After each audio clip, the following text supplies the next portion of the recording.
ఆంధ్రప్రదేశ్ రాజకీయాల్లో ఏదో ఒక పెద్ద మార్పు జరగబోతుంది అనేటువంటి సందేహం కలుగుతూ ఉంది. ఈ పరిణామాలు ఏంటి అని ఒక్కొక్కటిగా మనం పరిశీలిద్దాం. ఒకటి, ఈ మధ్యన హఠాత్తుగా నారా లోకేష్ గారిని ఉప ముఖ్యమంత్రిగా తీసుకోవాలని తెలుగుదేశం పార్టీలో డిమాండ్ పెరిగింది.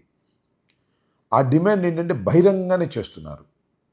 తెలుగుదేశం పార్టీలో ఉన్నటువంటి నాయకులు నారా లోకేష్ గారు చాలా గొప్పవారని, యువగళం ద్వారా నారా లోకేష్ గారు ఆంధ్ర రాష్ట్రం అంతా కూడా చాలా కష్టపడి పనిచేశారని, అందువల్లనే తెలుగుదేశం పార్టీ అధికారంలోకి వచ్చిందని, అందువల్ల నారా లోకేష్ గారిని ఉప ముఖ్యమంత్రిగా తీసుకోవలసినటువంటి అవసరం ఉన్నది అని చాలామంది నాయకులు, ప్రముఖ నాయకులే తెలుగుదేశం పార్టీలో ఉన్నవారు డిమాండ్ చేస్తున్నారు.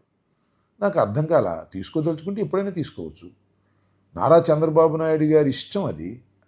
ఆయన డిస్కషన్కి సంబంధించినటువంటి అంశం ఆయన మంత్రివర్గంలోకి తీసుకున్నారు. అసలు శాసనసభ్యుడు కాకుండానే మంత్రివర్గంలోకి తీసుకునేటటువంటి స్వేచ్ఛ ఆయన ఇంతకుముందు ఆ స్వేచ్ఛను ఉపయోగించారు.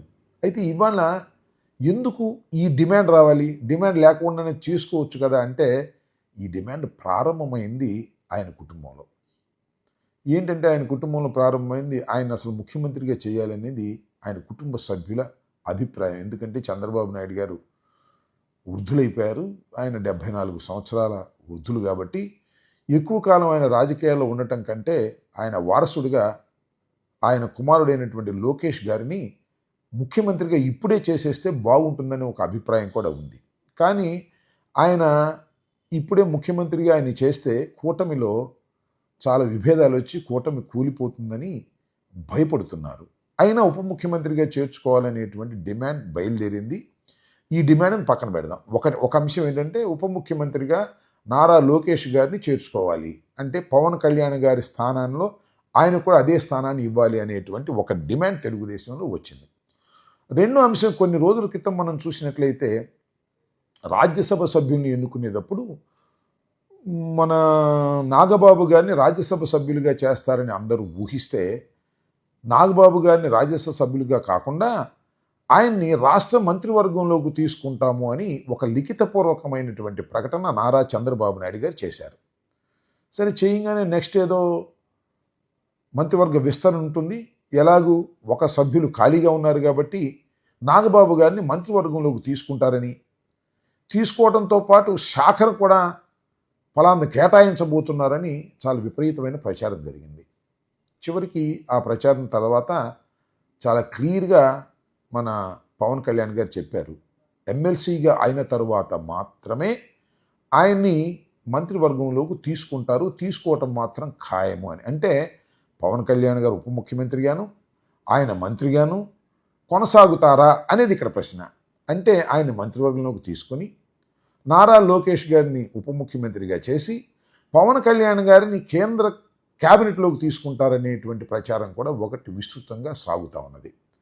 కొంతమంది ఏమంటారంటే, లేదండి, పవన్ కళ్యాణ్ గారు రాష్ట్ర రాజకీయాల్లోనే ఉంటారు, పవన్ కళ్యాణ్ గారు అన్నగారైనటువంటి చిరంజీవి గారిని కేంద్ర మంత్రివర్గంలోకి తీసుకుంటారు అనేటువంటి మాట కూడా ఇవాళ మనకి వినిపిస్తూ ఉంది. ఎందుకంటే మొన్న సంక్రాంతి సందర్భంగా కిషన్ రెడ్డి గారి ఇంటికాడ సంక్రాంతి సంబరాలు జరిగితే ప్రధానమంత్రి గారితో పాటు మన చిరంజీవి గారు కూడా వెళ్ళి పాల్గొవటం వలన ఈ ప్రచారాన్ని కొద్దిగా బలం పుంజుకుంది. అయితే నేనైతే అనుకుంటున్నాను, చిరంజీవి గారు మళ్ళీ తిరిగి రాజకీయాల్లోకి వస్తారని మాత్రం నేను భావించడం లేదు. అయితే మరి పవన్ కళ్యాణ్ గారు కేంద్ర రాజకీయాల్లోకి వెళ్తారా? ఇది ఒక ప్రశ్న. మొత్తంగా చూస్తే ఏమనిపిస్తుంది, ఇవాళ పవన్ కళ్యాణ్ గారి సోదరుడైనటువంటి నాగబాబు గారు క్యాబినెట్లోకి రావటం, 2 బెర్తులు ఒకే కుటుంబానికి ఇవ్వటం, అలాగే చంద్రబాబు నాయుడు గారు అదేవిధంగా నారా లోకేష్ గారు కూడా మంత్రివర్గంలో ఉండటం, ఇది సాధ్యపడుతుందా అనే అంశాలను ఇక్కడ మనం పరిశీలించవలసినటువంటి అవసరం ఉంటుంది. నారా లోకేష్ గారు అయితే తప్పనిసరిగా మంత్రివర్గంలో ఉన్నారు కాబట్టి ఉప ముఖ్యమంత్రి just it is a promotion. పైగా ఉప ముఖ్యమంత్రికి పెద్ద విలువేమీ లేదనే మాట నేను చెప్పినటువంటి మాట కాదు. ఇది రాధాకృష్ణ గారు ఆంధ్రజ్యోతి అధిపతులు వారే చాలా స్పష్టంగా చెప్పారు, రాజ్యాంగపరమైన పదవి కాదు అని. నిజంగా కూడా అది పరమైన పదవి కాదు. మేము వైఎస్ఆర్ కాంగ్రెస్ పార్టీ అధికారంలో ఉన్నప్పుడు 5 ఉప ముఖ్యమంత్రులు ఉన్నారు. కాకపోతే 2 ఉప ముఖ్యమంత్రులు ఉంటే తప్పేమిటి అనేటువంటి వాదన కూడా వినిపిస్తుంది. కానీ ఇక్కడ గమనించాల్సింది ఏంటంటే, నారా లోకేష్ గారు కూడా ఉప ముఖ్యమంత్రిగా తీసుకుంటే నారా లోకేష్ గారికి పవన్ కళ్యాణ్ గారికి పెద్ద తేడా ఏమీ లేదు, ఇద్దరూ సమానం అనే భావనని జనసేన కార్యకర్తలు ఎంతవరకు భరిస్తారనేది ఇక్కడ ప్రశ్నగా మిగులుతుంది. మొన్న మేము చూసాం, మీరు కూడా చూశారు, మన ప్రధానమంత్రి గారు విశాఖపట్నం వచ్చినప్పుడు వెనకాల బ్యానర్లో చంద్రబాబు నాయుడు గారు, మరొక పక్కన ఉప ముఖ్యమంత్రి గారు, ఈ పక్కన మళ్ళా నారా లోకేష్ గారు ఉన్నారు, మధ్యనేమో మన ప్రధానమంత్రి గారు. అంటే నారా లోకేష్ గారికి పవన్ కళ్యాణ్ గారికి ఇచ్చినంత ప్రాధాన్యత మరి బ్యానర్లు ఇస్తున్నటువంటి అంశం మనం చూసినప్పుడు నారా లోకేష్ కాబోయే ముఖ్యమంత్రి అని ఒక వాదన, కాబోయే ఉప ముఖ్యమంత్రిని ఒక వాదన వినిపిస్తున్నాయి. మొత్తంగా ఈ పరిణామాలన్నింటినీ మనం గమనించినట్లయితే ఏదో ఒక మార్పు ఈ రాష్ట్రంలో జరగబోతుంది అని. ఏం మార్పు అది? కేంద్రంలోకి పవన్ కళ్యాణ్ తీసుకుంటారా? కేంద్రంలోకి చిరంజీవి గారిని తీసుకుంటారా? నాగబాబు గారిని ఇక్కడ తీసుకుని పవన్ కళ్యాణ్ గారు కూడా ఇక్కడ కొనసాగుతారా? ఇవన్నీ చాలా ప్రశ్నలు. ఈ ప్రశ్నలకు సమాధానం రాబోయే కాలం నిర్ణయిస్తుందని నేను అనుకున్న. చాలా షార్ట్ టర్మ్లోనే ఈ విషయాలన్నీ బయటికి వచ్చేటువంటి అవకాశం ఉంది. ఏది ఏమైనా చంద్రబాబు నాయుడు గారు వేసిన ప్లాను అంత తొందరగా అర్థం కాదు, నిదానంగా అర్థమవుతుంది. ఏది ఏమైనా ఒకటి మాత్రం సత్యం, ఈ రాష్ట్రంలో ఏదో ఒక పెద్ద మార్పు జరగబోతుంది. ఆ మార్పు లోకేష్ గారికి అనుకూలంగా జరగబోతుంది. లోకేష్ గారు భావి నాయకుడుగా తీర్చిదిద్దేటటువంటి కార్యక్రమం చేస్తున్నారు. అవసరమైతే లోకేష్ గారిని ఈ టైంలోనే, ఈ టర్మ్లోనే ముఖ్యమంత్రిగా చేయాలని అనుకుంటున్నారు వారి కుటుంబ సభ్యులు. కానీ ఇప్పుడు ముఖ్యమంత్రిగా ఆయన్ని చేస్తే పవన్ కళ్యాణ్ గారు ఉప ముఖ్యమంత్రిగా ఉండటం అనేది హాస్యాస్పదంగా ఉంటుంది.